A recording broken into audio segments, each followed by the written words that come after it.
Pelimpahan berkas kedua tersangka NM dan SM dilakukan penyidik pengawas pegawai negeri sipil Ditreskrim Suspolda Sumsel dan penyidik Direktorat Jenderal Pajak Sumbaksel ke Kejati Sumsel.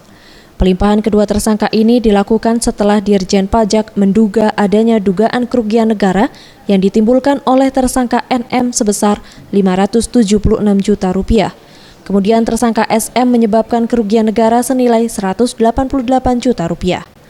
Menurut Rosmaya, Kasih Penuntutan Kejati Sumsel, setelah berkasnya dinyatakan lengkap, kedua tersangka langsung ditahan di Lapas Wanita Palembang.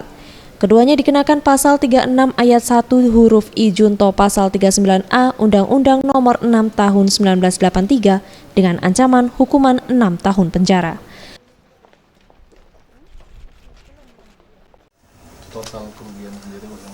Total kerugian lebih kurang 500 juta.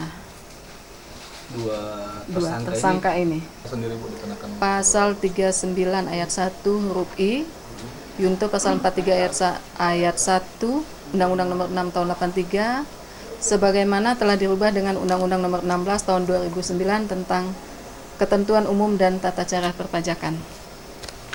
Berapa tahun Bu tuntutannya?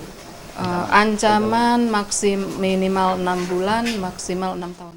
Untuk diketahui, tersangka NM sebelumnya menjabat sebagai Bendahara Kesbangpol Linmas Palembang pada 2008-2010 dan sekarang menjabat staf PNS di BKD Palembang.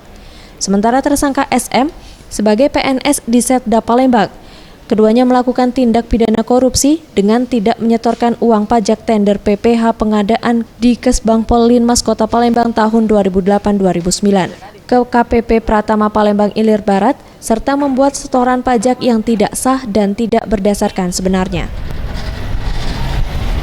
Ferry Jati Nugroho, Reza Dinata, Sriwijaya TV.